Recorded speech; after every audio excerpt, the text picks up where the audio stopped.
Hi, this is Eric Parts Doctor, and today I'm going to show you how to run the automatic test cycle on your Whirlpool washer. These instructions also apply to some other Whirlpool Corporation brands, including Maytag, Amana, and more. If you need to purchase a new part for your Whirlpool washer, you can check out our website, partsdoctor.com, where we sell parts for all major appliance brands. Here at Parts Doctor, we only sell authentic, genuine parts sourced directly from the manufacturer. An automatic test cycle is a diagnostic tool that Whirlpool has built into some model of washers. It is used to help identify issues and errors with the washer. When the test cycle is activated, the washer will automatically perform various tests to make sure that key components and functions of the washer are working correctly, such as the shift actuator shifting modes or the motor being able to spin the basket at the correct speed.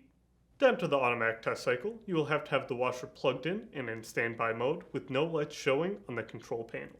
Then press and release key 1, key 2, key 3, 3 times within 8 seconds of each other, with key 1 being temp, key 2 being rinse, and key 3 being options on our model of washer. All LEDs will light once, followed by the top row of lights blinking twice. If you see various lights flashing or alternating at this point, that means there is an error code already stored.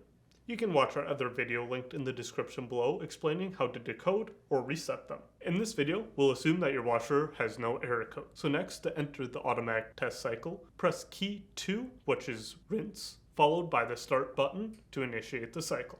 After starting the cycle, the washer will run through a series of tests. The cycle should run anywhere between 4 to 7 minutes before exiting. If the washer runs into any error codes, it may stop the test cycle and the LEDs on the control panel will start to flash. Now that you know how to run the automatic test cycle on your Whirlpool washer, you can check out our other video here on how to find and decode the error codes. I'm Eric with Parts doctor. Have a wonderful day.